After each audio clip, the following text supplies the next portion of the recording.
Hi. How you doing? Good, I'm doing good. How are you? I'm pretty good. We got a call just basically that you were just reporting vehicles throughout I guess that we're driving around the IBC. Okay, what happened? I'm sorry? What happened? What happened? Yeah, what happened? It was just that we had received a call that you were reporting vehicles while they were passing by the IBC. Okay. Are you from the area? Yeah. Yeah. Mm-hmm. Do you have an idea on you just at this special that I'm in contact with you? This is a consensual encounter? No, we actually got a call. How come it's not consensual? Well, because we had parties that were asking for me to check out with you. Is there a crime being broken? No, there isn't. So it's consensual then, right? Well, it's not consensual because if it was consensual, then that would be just me making contact with you without me being just dispatched to you. Well, since there's not a crime, then you have no investigation, right? Well, no, it is that's the reason why I'm here. I didn't know that you were standing behind the IBC bank. Is suspicion a crime? No, it's not. So you have no reason to be here, right? No, I do. I'm advising you that I got a call. Oh, okay. So I think what you would do is make contact with them then. No, because I don't know. Oh. So you just got an anonymous call. Dispatch, just dispatch. Okay. Well, I don't really give ID. Well, you're required to right now because obviously I got a call. It's not a consensual encounter. I'm only required to give ID. I believe it's 3802 Penal Code. I'm only required to give an ID if I'm lawfully arrested. I'm not lawfully arrested. Well, no. Obviously, if you're arrested, then yes, Right. obviously you're required to give your information. Mm-hmm. But what I'm trying to make you understand is this isn't a casual encounter. I just didn't drive by here and just say, hey, okay, let me check out this guy. Okay, so I didn't know that you were out here. You're right. Okay. So in terms of your investigation was a suspicious person. Yeah, that's how the call came. And obviously, you're not doing anything wrong. I mean, I can see that you're just standing here with your phone. Mm-hmm. I mean, I'm not. You know what I mean? So and why you're not would- in any trouble. All right, guys, buckle up because this encounter escalates fast. What starts as a simple police contact instantly turns into a tense constitutional debate after the officer tells the cameraman the encounter is not consensual. The citizen immediately pushes back, questioning why he's being asked for ID when no crime has been committed. Within seconds, the conversation shifts into a sharp Fourth Amendment battle that completely changes the tone of the stop. I mean, I wouldn't know that. If I surrender my Fourth Amendment, I could be wanted. Then I'd be surrender of Fourth Amendment, then I could be in trouble. In trouble for what? I'm just saying, in hypothetical scenarios, we watch cops all the time, right? It still comes on TV. When someone surrenders their Fourth Amendment, such as their ID, you guys run that through NCIS, and then you go, or ASIS, you're right, and you run their system, their information is look for warrants. So now they surrender their Fourth Amendment, then they're subject to arrest. Okay, so do you understand the reason why I'm here? Yeah, I totally understand that, but that would be like in a whole different circumstance, right? This isn't a traffic stop or anything like that. Right. It's not a casual encounter. Uh-huh. I mean, you can just provide me information. We did get a call that you were out here reporting vehicles. Again, you're not committing any crime. The only thing is that I got dispatched here. Okay. No rings. You're not married? No, sir. Why not? No need to be. No need to be? Oh, wow. Woo. If you don't mind, I'll be out of your hair. It's kind of hot out here, and you can continue. Hey, it's a good shade. Look at this shade tree. Unfortunately, I cannot assist you with your investigation. That's not my job. I'm not going to do that. So even identifying me will be assisting you with your investigation. Well, the thing is that I don't know it. I don't know you personally. You're not supposed to. I'm a private citizen. Yeah, of course. So Right. what I'm saying is I got dispatched here. Well, you got to So know. it's not a consensual encounter, right? You do have to identify, is what I'm saying. I don't have to identify. Because it isn't a How long you been an consensual officer? encounter. A few years. Few years. I got a question. This is hypothetical speaking. This is not, I'm not insinuating nothing. It's a hypothetical conversation. When officers encounter a member of the public, and a member of the public explains to them their right. Okay. I can hear you. I can Oh. multitask. Now the conversation gets even more intense as the cameraman explains how voluntarily handing over identification can completely change a police encounter. He breaks down how a simple ID check can lead to warrant searches and possible arrests, even when no crime is taking place. Meanwhile, the officer tries to keep the situation calm, but you can already feel the tension building as the citizen keeps challenging every legal point being made. Okay. Name? How's it going, bro? Officer Mungia, Badge number? 746. 747. What was your badge number? 747. Okay, just like a hypothetical question. I'm not insinuating nothing, but when officers encounter a member of the public and the member of the public state their rights or penal code, why do officers never think that they're police? Is it because there's a code of conduct that says if you're a police, you wouldn't do this? If you're a police, you wouldn't be out here with a camera doing what you're doing. Is that like an internal thought process? I have no idea what you're talking about. I don't even know. Wow. So no one. So when I rewind this and play this, you're saying I gave an incomplete sentence? That's not what I'm saying, sir. Well, then why don't you know what I'm talking about? So right now we're obviously you're going off topic, right? I'm supposed to because you have no reason to be here. I do. I just explained that to you. We got a phone call, Mm-hmm. right? Mm-hmm. It's just somebody concerned. That's all it is, right? And now you're here. And now I'm here. So it's not a consensual encounter, like I mentioned. I just didn't drive by here and decide to talk to you. You did. I didn't. I actually got here. So It's a little too loud for us to just roll by and talk to people. we just came into shift anyway. So Well, the reason I say you did is because no one gave you a citation of a law being broken or a policy being broken. Therefore, for you to drive past and observe, you observe the suspicious person, which is me. You see no crime. You was given no crime. no. And you observe the suspicious person, which is me. And since you observed the suspicious person, Yeah, I got you. No, like hey, y'all body cameras rolling? yeah. Okay. Like we just got a call, right? You know, so whenever we get a call, you know, you're matching description, we just, you know, come say what's up, right? Make sure you're good. You know what I mean? But listen, I want to have a lower level conversation real quick. At this point, the encounter shifts from questioning to straight-up pressure on the officers. The cameraman starts asking why informed citizens are automatically treated suspiciously whenever they mention rights, penal codes, or case law. The officers struggle to answer directly, and the entire interaction starts feeling less like a routine stop and more like a verbal courtroom debate happening right on the sidewalk in real time. This is my hypothetical question. Why is it that when officers are called to the scene, even if it's not a crime, like what I'm doing right now, why is it that when you engage with a member of the public, when the member of the public state their rights, and if I state penal code, if I state case law, why is it that police officers never think, is he a police officer?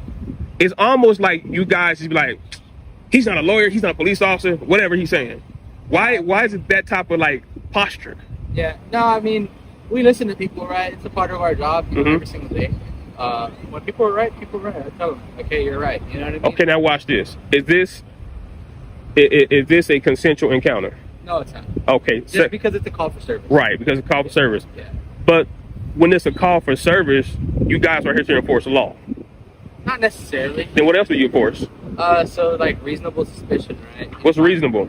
Reasonable? That's articulable reason Which is what a suspicion. reasonable person would believe. You know what I mean? Is that a penal code reason? It's in the penal code.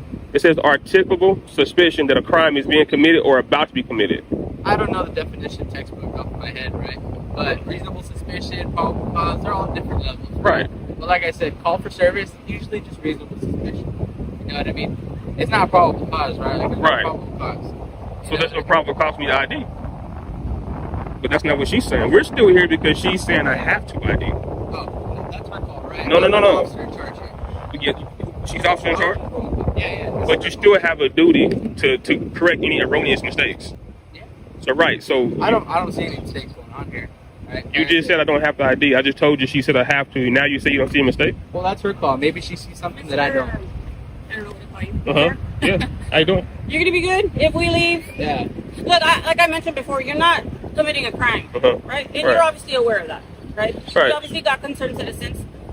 You're recording. Here's where things really heat up. The discussion now centers around reasonable suspicion, and the cameraman immediately starts dissecting the officer's understanding of the law. One officer attempts to explain articulable suspicion, but the cameraman quickly challenges the logic behind demanding identification without probable cause. You can actually see the officers beginning to contradict each other while trying to justify the stop. Right? But no, So- you're nice. But my thing is this: when a member of the public engages with law enforcement, we should be able to give our understanding also in such a way to you guys shouldn't be in a hurry to leave. Because if there was a real investigation, if I was breaking the law, you guys would take your time to detail a police report, what they call them, witnesses. You guys would take your time to get a full report. Sometimes our hands are limited, right? Like I mentioned earlier, we're just a concerned citizen, so we don't have any information to go based on. Right. I know that, but I'm saying, like, since you don't have that, we don't, and so that's the call came out. Guy matching your description. You're obviously holding a camera, right? Recording, so that's all we have. That's all we have to work on right now. So that's why I'm making contact with you right now. But for future reference, I just want you to know that that is not enough to ID someone. Okay. And I think you know that. I think you probably got to update it. No, it makes it easier, right? And like I mentioned, you're not in any trouble, like you had mentioned. I'm trying to make contact with you. Right. At the end of the day, I'm doing my job. No, you are. But see, right? Part of your job is to enforce accurate law. If you're misinterpreting the law, now you're violating someone's rights unknowingly. You can do it knowingly or unknowingly. Like this gentleman, when you went to the car, he said, "I did not have to ID." That's counterproductive to what you said. So then when I told the gentleman, well, tell her that, then he said, well, it's not my. We have a difference of understanding here. We got two law officers saying two different things. That is a problem. You should be on the same page. And then he said he doesn't know the exact penal code verbiage, articulable suspicion. That's another bad thing, because you have to know that to make a proper investigation or proper arrest. I just went into my business. Are you prior to law enforcement? Or are you just something that you just study because you like it? I'm definitely, I've been in government. Okay. Perfect. Yeah, I've been in government, and so. Look, like I mentioned, you're not in any trouble, and you haven't committed a crime, right? Like I had mentioned before. You're gonna be good. We won't have to that's not good enough. Well, the thing is that this part may be the turning point of the entire encounter.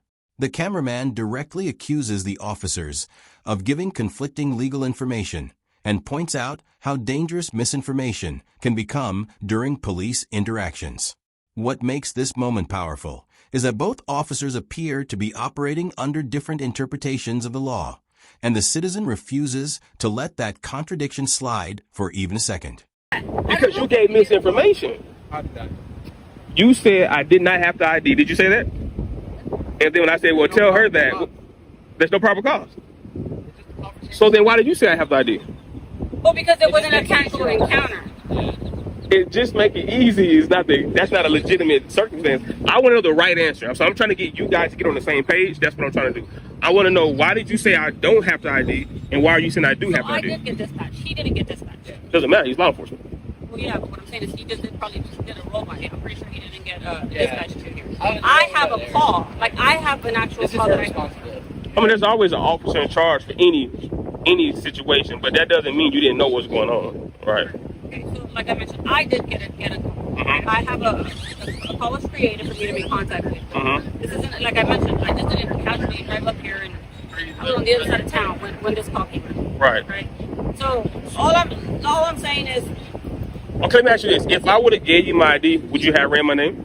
Ran it? Would you have ran it in the system? No, I would have logged it in. So you wouldn't have ran for warrants? No, there's a difference. I can log it in that I made contact with you, and obviously you haven't committed a crime. And running it through the NCIC, TCIC, which you had mentioned, is totally different. I wouldn't have done that. Now let me ask you this: how would a member of the public know when you're going to make that discretionary decision? You could have asked me just like you did right now. But or you could have probably heard. I've done it before. I've done it before, and I know. And that's the bad thing about law enforcement encounter.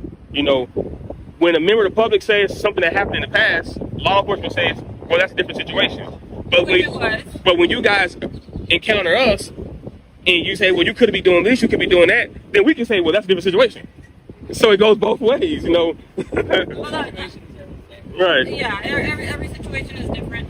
Unfortunately, we're here because, like I mentioned before, there's the call that I received, right?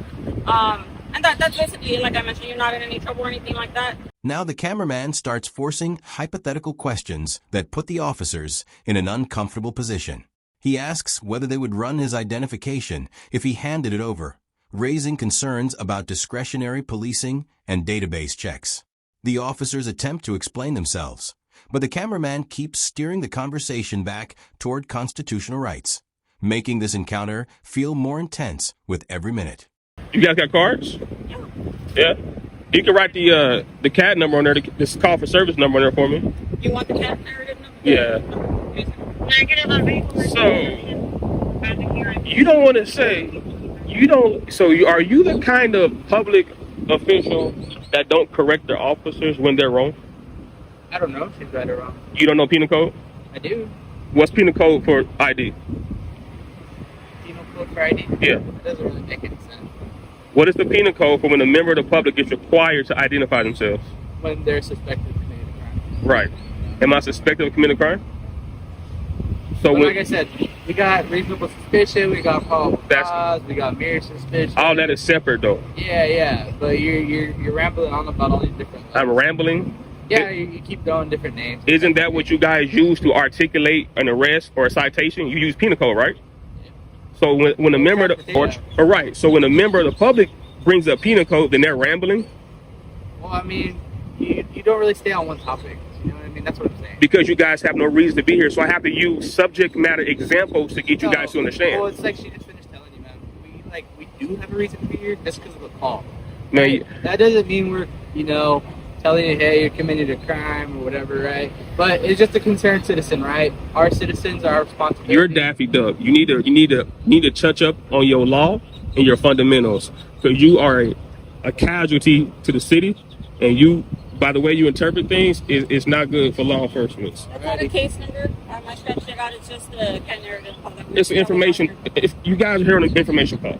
Yes. Yes, I know. Yeah. No. All right. Be safe, man. Hey, and always remember, every member of the public could be an FBI agent. They could be anybody. So when you give inaccurate representations of the law, you're opening yourself up to situations and circumstances. And we don't want to do that because the taxpayers have nothing to do with it. Okay. The final moments become a full confrontation over legal knowledge, accountability, and police conduct. After one officer accuses the cameraman of rambling, he fires back by criticizing their understanding of the law and warning them about violating constitutional rights. Even as the officers try to wrap up the encounter, the cameraman leaves them with a strong closing statement that completely changes the atmosphere of the interaction. If you enjoyed this breakdown, make sure to like the video, subscribe to the channel, and we'll see you in the next video.